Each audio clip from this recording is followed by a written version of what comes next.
प्रिय मित्रों, क्या आप जानते हैं किस पाप के कारण स्त्रियों का गर्भ गिर जाता है? मित्रों, आप सभी ने देखा होगा कि कुछ स्त्रियां गर्भवती तो होती हैं, किंतु उनका बच्चा समय से पहले ही पैदा हो जाता है, जिससे उस बच्चे की मौत हो जाती है। और कई स्त्रियों को तो मरा हुआ बच्चा पैदा होता है। मित्रों, आज के इस वीडियो में हम आपको इसी के बारे में बताएंगे कि किस पाप के कारण स्त्रियों का गर्भ गिर जाता है और वह कौन से कार्य हैं जो एक गर्भवती स्त्री को कभी नहीं करने चाहिए, नहीं तो उसका गर्भ गिर जाता है। और भगवान विष्णु ने इसके बारे में क्या बताया है, जानेंगे एक महत्वपूर्ण कथा के माध्यम से। मित्रों, एक समय की बात है जब माता लक्ष्मी भगवान विष्णु से मिलने जाती हैं, तो माता लक्ष्मी को देखकर भगवान विष्णु ने कहा, हे देवी, क्या बात है, आज आप अचानक मुझसे मिलने क्यों आई हैं? तब माता लक्ष्मी ने कहा, प्रभु, आज जब मैं पृथ्वी लोक पर भ्रमण कर रही थी तो मैंने देखा कि कुछ स्त्रियां गर्भवती तो होती हैं, किंतु समय से पहले ही उनका गर्भ गिर जाता है। प्रभु, इसे देखकर मेरे मन में दो प्रश्न उठ रहे हैं और आज मैं आपसे उन्हीं दोनों प्रश्नों का उत्तर पूछने के लिए आई हूं। तो भगवान विष्णु ने कहा, हे देवी, तुम्हारे मन में जो भी प्रश्न है मुझे निश्चिंत होकर बताओ, तुम्हारे दोनों प्रश्नों के उत्तर अवश्य ही दूंगा। तब माता लक्ष्मी ने कहा, प्रभु, मेरा पहला प्रश्न यह है कि किस पाप के कारण स्त्रियों का गर्भ गिर जाता है और उस स्त्री के बच्चे की मृत्यु हो जाती है।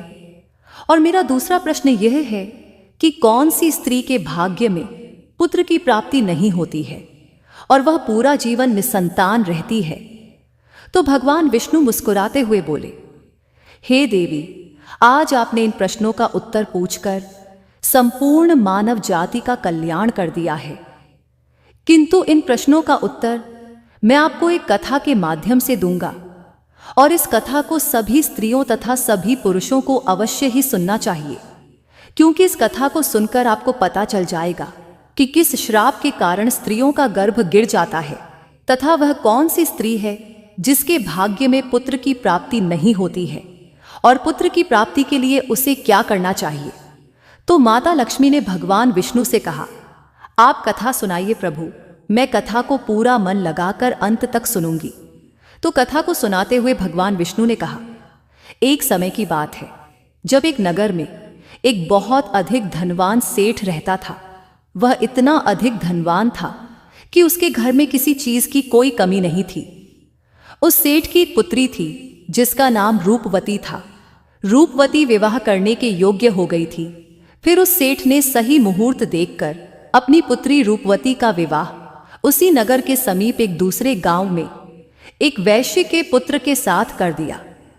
फिर विवाह के बाद सेठ की पुत्री रूपवती अपने पति के घर में रहने लगती है। वह अपने पति के घर में हंसी खुशी से रहने लगती है और अपने पति से बहुत अधिक प्रेम करने लगती है। रूपवती की सास का नाम सुनंदा था। सुनंदा बहुत ही दुष्ट स्वभाव की थी। रूपवती अपने घर से दहेज में बहुत सारा सोना चांदी लाई थी, इसलिए सुनंदा अपनी बहू रूपवती का झूठ मूठ का सम्मान करती थी और हमेशा उससे मीठी मीठी बातें करती रहती थी और रूपवती से अपने मायके से कुछ न कुछ लाने को कहा करती थी। रूपवती अपनी सास की बात मानकर अपने पिता से कहकर सोना चांदी, घोड़े, गाय, बैल, अनाज आदि चीजें मंगवाया करती थी और उसके पिता भी मना नहीं करते थे और सभी सामान दे देते थे, जिसके कारण रूपवती की सास उससे बहुत खुश रहती थी। फिर इस तरह रूपवती की सास का लालच दिन प्रतिदिन बढ़ता जा रहा था और वह रूपवती के मायके का सब कुछ हड़पना चाहती थी। क्योंकि उस सेठ का कोई पुत्र नहीं था, इसलिए सारा कुछ रूपवती का ही था। फिर इस तरह काफी दिन तक चलता रहा और उसकी सास उसे अपनी बातों में बहला फुसलाकर उसके मायके से सारा सामान मंगवा लिया करती थी। लेकिन भोली भाली रूपवती इस बात से अनजान थी कि उसकी सास उसके पिता का सारा कुछ हड़पना चाहती है।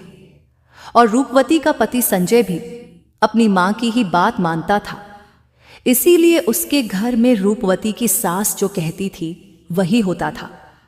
उसके घर में सारा काम उसकी मां के कहने से ही होता था और रूपवती तथा उसका पति संजय दोनों ही सुनंदा का कहना मानते थे, इसलिए उनके घर में कभी भी क्लेश नहीं होता था और सब खुशीपूर्वक रहते थे। इस तरह कुछ साल बीतने के बाद रूपवती गर्भवती हो गई। जब उसकी सास को इस बात का पता चला तो वह बहुत खुश हो गई। उसने तुरंत ही रूपवती के माता पिता को इस बात की सूचना दी और साथ में बड़ी बड़ी वस्तुओं की मांग की। जब रूपवती के पिता ने इस बात को सुना तो वह भी बहुत अधिक प्रसन्न हुए और फिर अगले ही दिन वह मिठाई तथा सोने के कंगन और सोने की माला लेकर रूपवती के ससुराल पहुंच गए। रूपवती अपने पिता को देखकर बहुत खुश हुई। फिर कुछ समय रूपवती के ससुराल में रुककर उसके पिता अपने घर लौट आए। फिर काफी दिनों तक रूपवती का गर्भ बढ़ता गया और रूपवती की सास उसका बहुत अच्छी तरह से ख्याल रखने लगी तथा उसे समय समय पर फल फूल खिलाती रहती थी और घर का सारा काम खुद करती थी। रूपवती को कोई भी काम नहीं करने देती थी, इसीलिए रूपवती पूरा दिन घर पर आराम करती थी। फिर इस तरह कुछ दिन और बीत गए और एक दिन अचानक ही रूपवती का गर्भ गिर गया, जिससे रूपवती की सास बहुत क्रोधित हो गई और फिर रूपवती को ताना मारते हुए कहने लगी, अरे पापन स्त्री, तूने अपने जीवन में ऐसा कौन सा पाप किया है जिसके कारण जन्म लेने से पहले ही तुम्हारा बच्चा मर गया? पता नहीं क्यों मेरे पुत्र ने तुझ जैसी पापन स्त्री से विवाह कर लिया था। मेरे बेटे का तो जीवन ही नष्ट हो गया। अपनी सास की यह बात सुनकर रूपवती बहुत दुखी होकर कहने लगी, सासू मां, इसमें मेरा क्या दोष है? मैंने अपने जीवन में कोई पाप नहीं किया है, फिर भी पता नहीं क्यों मेरे साथ ऐसा हो रहा है। तब उसकी सास कहने लगी, अरे दुष्ट स्त्री, तूने जरूर अपने जीवन में घोर पाप किया है, इसी कारण तेरा गर्भ गिर गया है। फिर कथा को आगे बताते हुए भगवान विष्णु माता लक्ष्मी से कहते हैं, हे देवी, अब कथा को बहुत ध्यान से सुनना, क्योंकि यहीं से आपको पता चलेगा कि किस पाप के कारण स्त्री का गर्भ गिर जाता है। तो माता लक्ष्मी ने कहा, ठीक है। फिर उसी के बाद से रूपवती की सास उसे हमेशा ताने मारने लगी और घर का सारा काम भी उसी से कराती थी और खुद कोई भी काम नहीं करती थी। रूपवती की सास उससे इतना काम कराती थी कि रूपवती को अब सही से खाना खाने का भी समय नहीं मिलता था और जब सब लोग भोजन कर लेते थे उसके बाद ही वह भोजन करती थी। वह अपनी सास के सामने आने से भी डरने लगी। फिर इस तरह कुछ महीने और बीत जाने के बाद रूपवती दोबारा से गर्भवती हो गई, जिससे उसका पति बहुत प्रसन्न हुआ। लेकिन उसकी सास अभी तक उससे गुस्सा थी और जब रूपवती ने अपनी सास को यह बात बताई तो वह रूपवती से कहने लगी, एक बच्चे को तो खा गई हो, पता नहीं अब इस बच्चे को जीवित रखोगी या इसे भी उसी की तरह खा जाओगी। मुझे तुझ पर जरा सा भी भरोसा नहीं है, क्योंकि मुझे तो लगता है कि तूने अपने जीवन में जरूर कोई पाप किया है, इसीलिए तेरा पहले वाला गर्भ गिर गया था। अपनी सास की यह बात सुनकर रूपवती कुछ नहीं बोली और चुपचाप खड़ी रही।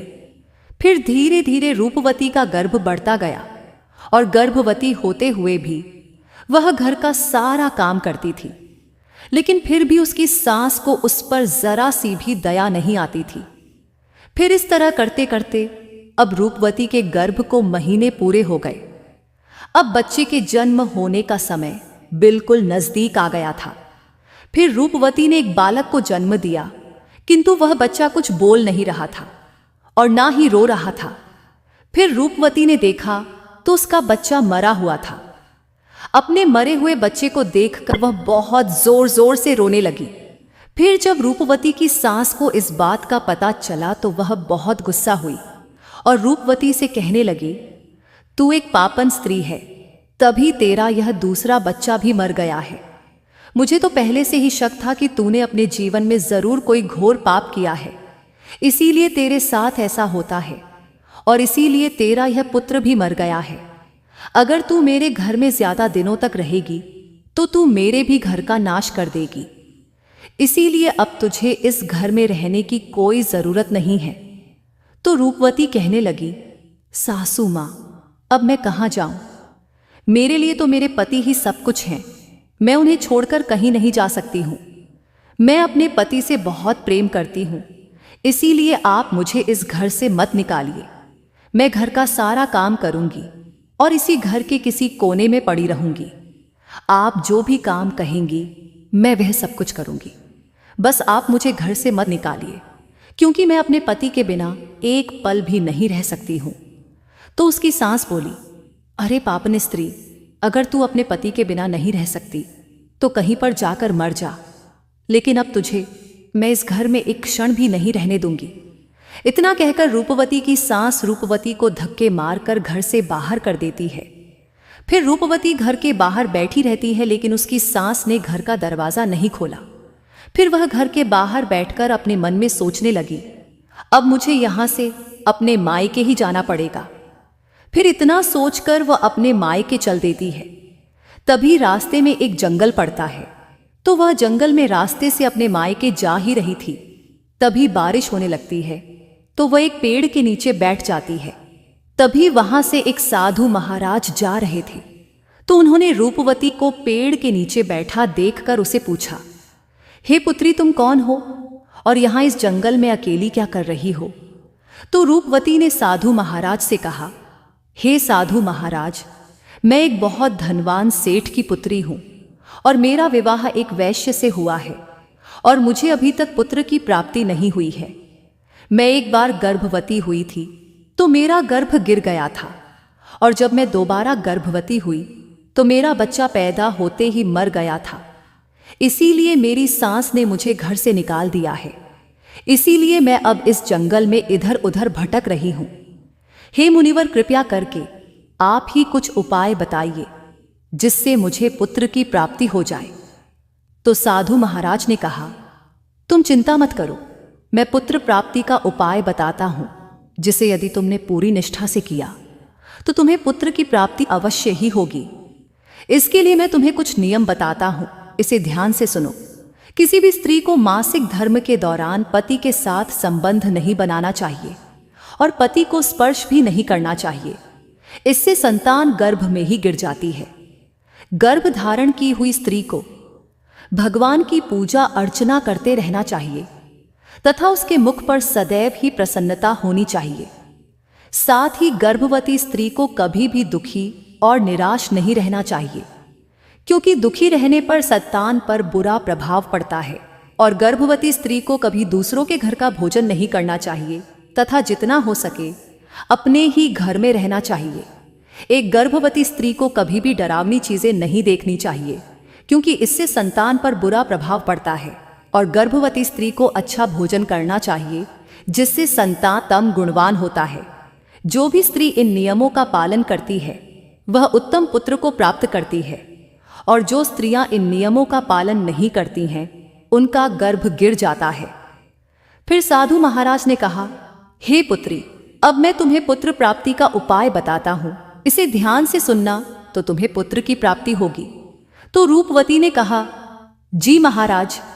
तो साधु महाराज ने कहा, किसी भी स्त्री को पुत्र प्राप्ति के लिए मासिक धर्म के प्रथम 4 दिनों में पति पत्नी को मिलन नहीं करना चाहिए, क्योंकि ऐसा करने से दुराचार पुत्र होता है, और 5वीं रात्रि में मिलन करने से पुत्री की प्राप्ति होती है, तथा 6ठी रात्रि में मिलन करने से पुत्र रत्न की प्राप्ति होती है।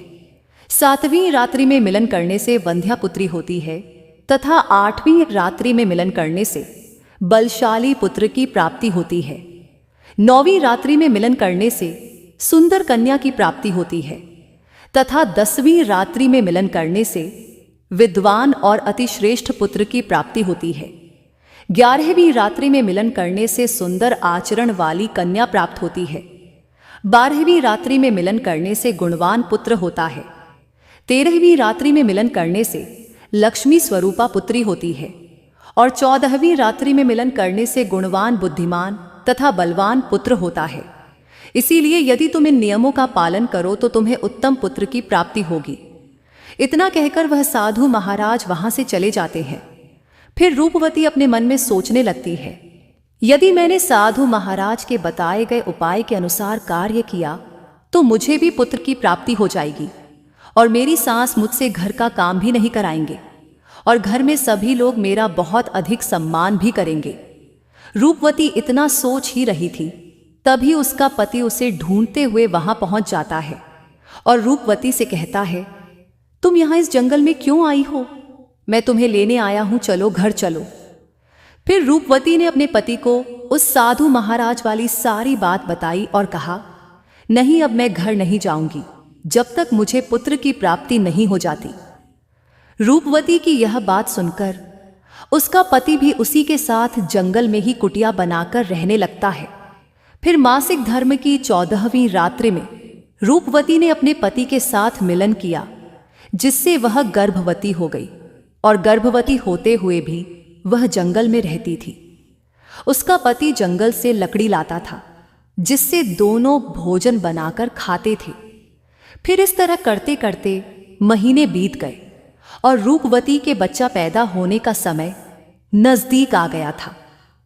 फिर एक दिन रूपवती को अत्यंत उत्तम पुत्र की प्राप्ति हुई और पुत्र की प्राप्ति से रूपवती और रूपवती का पति दोनों बहुत खुश हुए। फिर रूपवती का पति उससे कहने लग, चलो अब हम दोनों घर चलते हैं, क्योंकि माँ ने तुम्हें पुत्र प्राप्ति का ताना देकर ही घर से निकाला था, किंतु अब तो तुम्हें पुत्र की प्राप्ति हो गई है, अब तो वह भी खुश हो जाएंगी।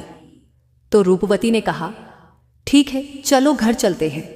फिर दोनों घर जाते हैं तो उसकी सास ने देखा कि रूपवती को तो पुत्र हुआ है। यह देखकर वह बहुत खुश हो गई और रूपवती से कहने लगी, तुझे पुत्र कैसे हुआ? जब आपने मुझे घर से निकाला था तो मैं जंगल में चली गई थी और वहां मुझे एक ज्ञानी साधु महाराज मिले थे। उन्होंने मुझे पुत्र प्राप्ति का उपाय बताया था और उसी उपाय से मुझे पुत्र की प्राप्ति हुई है। तो उसकी सास उससे कहने लगी, इसका मतलब वह साधु महाराज बहुत अधिक ज्ञानी है, तब तो उन्हें यह भी पता होगा कि हम लोग धनवान कैसे बन सकते हैं। इसीलिए अब मैं जंगल जाऊंगी और उनसे धनवान बनने का उपाय पूछ कर आऊंगी। तो रूपवती ने कहा, नहीं माँ जी, आप वहां मत जाइए, क्या पता वह साधु महाराज अब वहां पर मिले या ना मिले। तो उसकी सास ने कहा, नहीं, मैं तो जाऊंगी और उनसे धनवान बनने के उपाय पूछ कर आऊंगी। इतना कहकर उसकी सास उसी जंगल में पहुंच जाती है। तभी उसे एक शेर दिखाई देता है, तो वह शेर को देखकर डर जाती है। तभी शेर उसे खाने के लिए आगे बढ़ता है। जैसे ही शेर उसे खाने के लिए आगे बढ़ा तो रूपवती की सास ने उससे कहा, हे सिंहराज, तुम मुझे क्यों खाना चाहते हो? तुम्हें मुझे खाकर क्या क्या मिलेगा? तो शेर बोला, हे पापन स्त्री, तू बहुत दुष्ट स्वभाव की है, इसीलिए मैं तुझे खा जाऊंगा। इतना कहकर शेर उसे खा जाता है और उसकी मौत हो जाती है। और यम के 2 दूत आते हैं और उसे यमलोक ले जाकर यमराज जी के सामने खड़ा कर देते हैं। तभी चित्रगुप्त ने उस स्त्री के जीवन का लेखा जोखा देखा और उसके जीवन का लेखा जोखा देखकर कहने लगे, हे धर्मराज, इस स्त्री ने तो अपने जीवन में घोर पाप किए हैं। यह स्त्री अपनी बहू रानी पर बहुत अत्याचार करती थी। उसके गर्भवती होते हुए भी घर का सारा काम उसी से कराती थी, और तो और जब इसकी बहू के पुत्र की मृत्यु हो गई थी तो इसने उसे धक्के मारकर अपने घर से निकाल दिया था। चित्रगुप्त की यह बातें सुनकर यमराज को उस स्त्री पर बहुत क्रोध आया और उन्होंने दूतों से कहा, इसे नरक लोक में डाल दो। मित्रों, फिर कथा को आगे बताते हुए भगवान विष्णु माता लक्ष्मी से कहते हैं, हे देवी, इस प्रकार उसकी सास को उसके किए की सजा मिल गई और रूपवती ने गर्भ धारण के नियमों का पालन किया, जिससे उसे उत्तम संतान की प्राप्ति हुई। इसी तरह कोई भी स्त्री यदि उस साधु द्वारा बताई गई बातों के अनुसार कार्य करेगी तो उससे भी पुत्र की प्राप्ति अवश्य होगी। तो माता लक्ष्मी ने कहा, प्रभु, वह कौन सी स्त्रियां हैं जिनके भाग्य में पुत्र की प्राप्ति नहीं होती है, और वह अपने जीवन में ऐसा कौन सा पाप करती हैं जिसके कारण उन्हें पुत्र की प्राप्ति नहीं होती है। फिर माता लक्ष्मी ने कहा, हे प्रभु, क्या पुत्र की प्राप्ति के अलावा कोई उपाय है जिससे स्त्री के भाग्य सुधर सके? भगवान विष्णु ने उत्तर दिया, हाँ माता, यदि स्त्री अपने स्वभाव में संयम रखे, पति पत्नी के बीच प्रेम और सम्मान बना रहे, धर्म का पालन करे, माता पिता की सेवा करे और नियमित पूजा अर्चना करे, तो उसके भाग्य स्वतः ही सुधर जाते हैं। इसके साथ ही उसे गर्भ धारण के समय सावधानी से साधु महाराज द्वारा बताए गए नियमों का पालन करना चाहिए। माता लक्ष्मी ने कहा, हे भगवान, क्या ऐसा कोई मंत्र या विशेष पूजा है जिससे स्त्री को पुत्र की प्राप्ति जल्दी हो। भगवान विष्णु ने कहा, हाँ, भगवती दुर्गा की वंदना और शिवजी की पूजा से भी संतान सुख की प्राप्ति होती है। ॐ ऐं ह्लीं क्लीं सौ संतानाय नमः। इस मंत्र का जाप गर्भवती स्त्री को विशेष श्रद्धा से करना चाहिए। साथ ही सदैव मन में प्रेम, करुणा और विश्वास बनाए रखना चाहिए। फिर भगवान विष्णु ने माता लक्ष्मी को समझाया, माता पुत्र की प्राप्ति केवल एक शारीरिक क्रिया नहीं है, यह एक आध्यात्मिक और मानसिक प्रक्रिया भी है। स्त्री का मन, भाव और कर्म संतान के स्वास्थ्य और गुणों पर प्रभाव डालते हैं। अतः संयम, श्रद्धा और धर्म का पालन आवश्यक है। माता लक्ष्मी ने प्रसन्न होकर कहा, हे प्रभु, आपकी यह वाणी सुनकर मुझे भी सुख मिला। मैं इसे संपूर्ण विश्व के स्त्रियों तक पहुंचाऊंगी ताकि वे अपने परिवारों में सुख समृद्धि ला सकें। फिर भगवान विष्णु ने सभी को आशीर्वाद दिया और कहा, हे भक्तों, जो भी स्त्री इस कथा में बताए गए नियमों का पालन करेगी उसे निश्चित रूप से उत्तम संतान की प्राप्ति होगी और उसका परिवार खुशहाल रहेगा। मित्रों, यह कथा हमें सिखाती है कि संतान सुख के लिए केवल इच्छा शक्ति नहीं, बल्कि संयम, श्रद्धा और सही आचरण आवश्यक है। घर में प्रेम, सम्मान और धैर्य से ही सुख शांति बनी रहती है। आपको यह कथा कैसी लगी, कमेंट्स में जरूर बताएं। तो बोलो जय माता लक्ष्मी।